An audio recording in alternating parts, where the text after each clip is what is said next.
जय हिंद दोस्तों, मैं जितेंद्र कुमार आप सबों का अपने यूट्यूब चैनल एकलव्य ज्ञान वाटिका पर स्वागत करता हूं।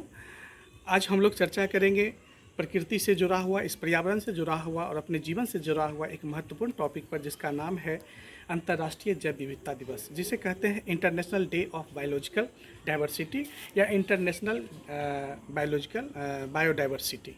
तो देखिए, ये बायोडाइवर्सिटी क्या है या जैव विविधता क्या है, पहले इस शब्द को समझें। जब हम लोग शब्द को समझ लेंगे तो फिर बात को समझने में मज़ा आएगा और पूरा कंसेप्ट क्लियर होगा, और हम इस दिवस को क्यों मनाते हैं इसकी महत्ता को भी समझ पाएंगे, और सचमुच में तब ये दिवस अपने आप में सार्थक होगा।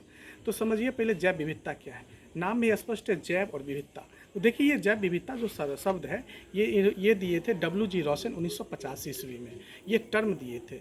ये दो शब्द से मिला है, बायोडाइवर्सिटी मतलब बायो और डाइवर्सिटी मतलब बायो मतलब जीवन, और डाइवर्सिटी मतलब विविधता, मतलब जीवन की विविधता। अब समझते हैं जीवन कहाँ है। जीवन तो हर जगह है, चाहे वो पेड़ पौधा हो, चाहे वो मनुष्य हो, चाहे वो जीव जंतु हो, चाहे वो सूक्ष्म जीव हो, हर जगह जीवन है। क्या कि सजीव जो भी है, जो भी लिविंग स्पीसीज है, जो भी लिविंग विंग्स है, सब में जीवन है। निर्जीव में तो है नहीं। तो जो भी सजीव है उसमें क्या विविधता है, उसके बारे में अध्ययन ही जैव विविधता है।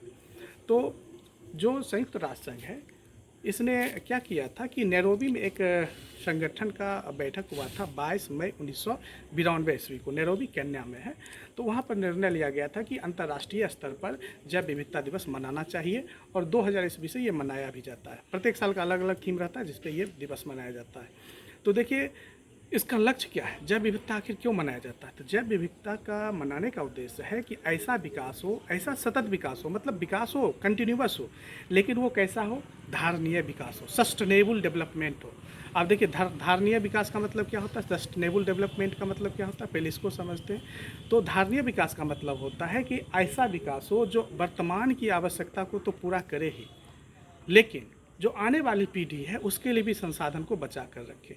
जैसे अगर हम लोग लें, पेट्रोल की बात करें, डीजल की बात करें, तो इतना डीजल पेट्रोल प्रकृति में मौजूद है कि उसका उपयोग करेंगे तो हम लोग आराम से अपनी ज़िंदगी काट लेंगे, लेकिन वो विकास नहीं कहलाएगा। विकास का मतलब है हम लोग उतना ही उपयोग करें जो अपना तो जीवन जी ही लें, लेकिन आने वाला जो पीढ़ी है, मेरा जो बच्चा है, पोता पोती, या जो आगे जो जनरेशन होगा, आने वाली पीढ़ी के लिए भी सुरक्षित रखें, तब जाकर वो कहलाएगा धारणीय विकास, या उसको कहेंगे सस्टेनेबल डेवलपमेंट, या उसको टिकाऊ विकास कहते हैं, है ना। तो ऐसा विकास होना चाहिए।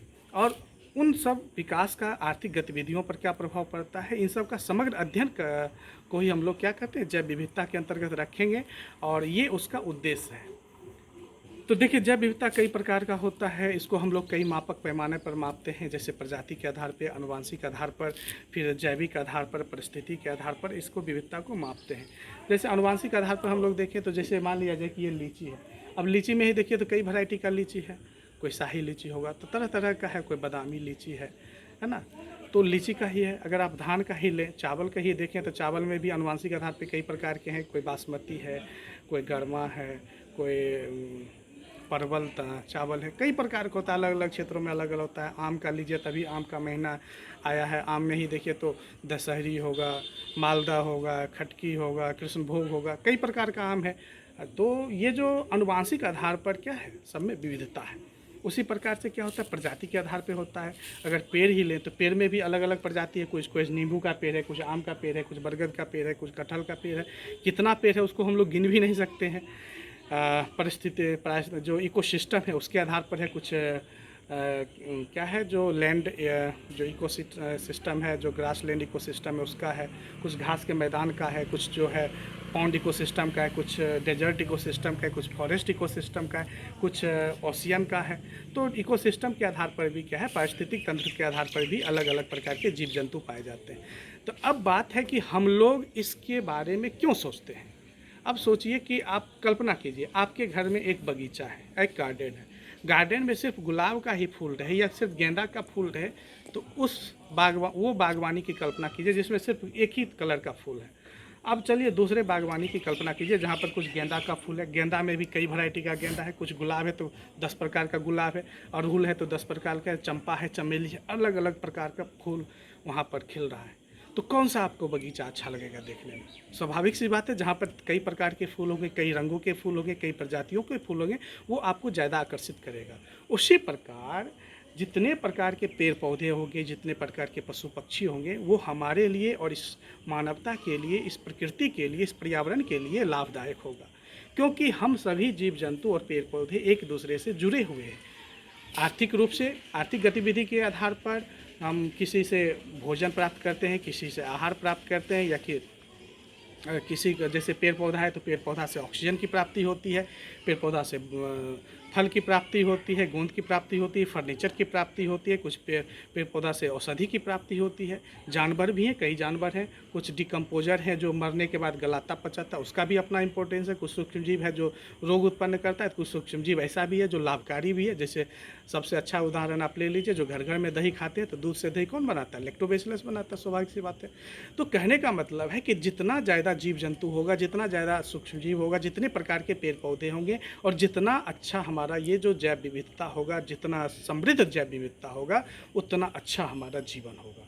तो इस जैव विविधता को बचाना है, इस बायोडाइवर्सिटी को बचाना है।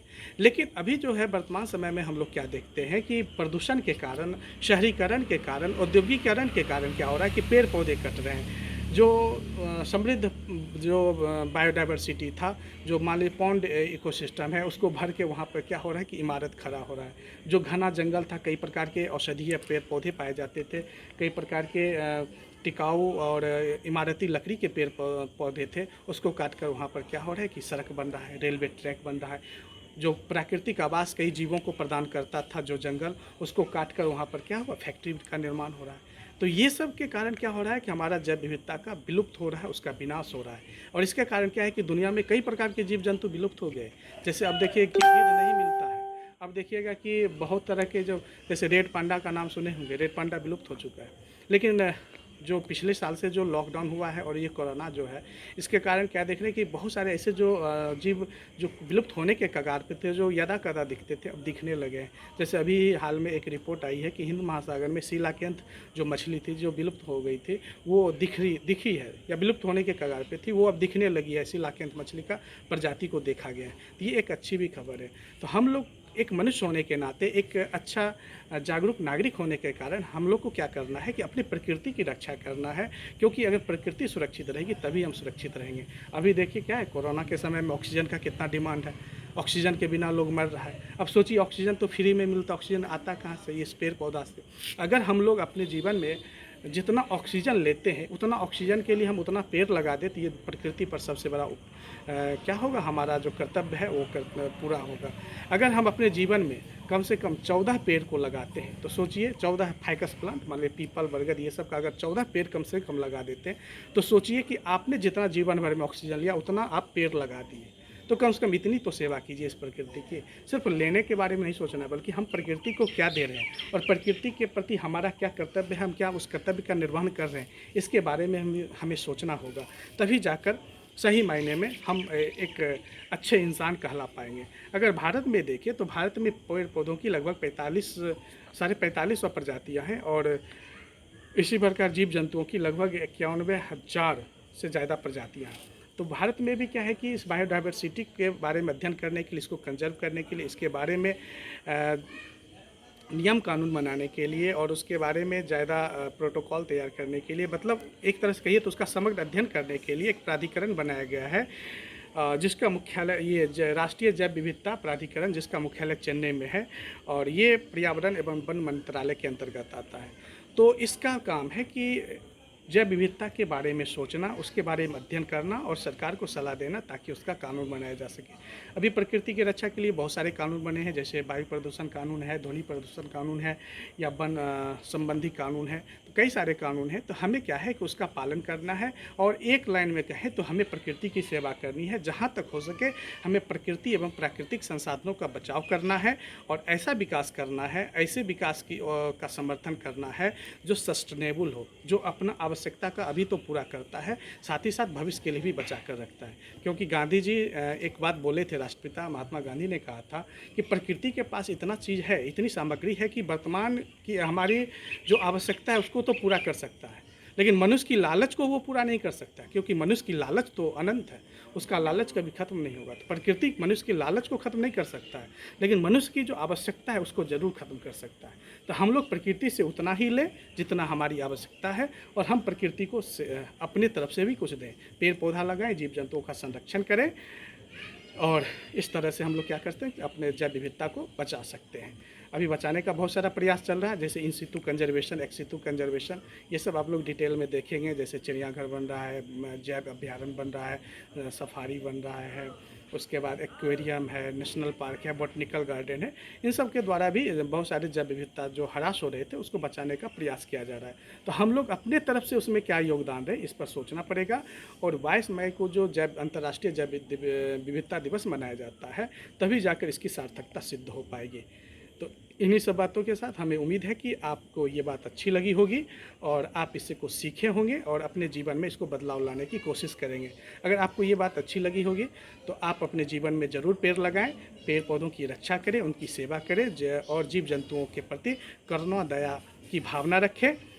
और अगर आपको ये वीडियो अच्छा लगे तो इसके लाइक करें, और इस चैनल को अगर पहली बार देख रहे हैं तो सब्सक्राइब प्लीज़ कर लें। और इन्हीं सब बातों के साथ मैं अपनी आज की ये वाणी समाप्त कर रहा हूँ। धन्यवाद।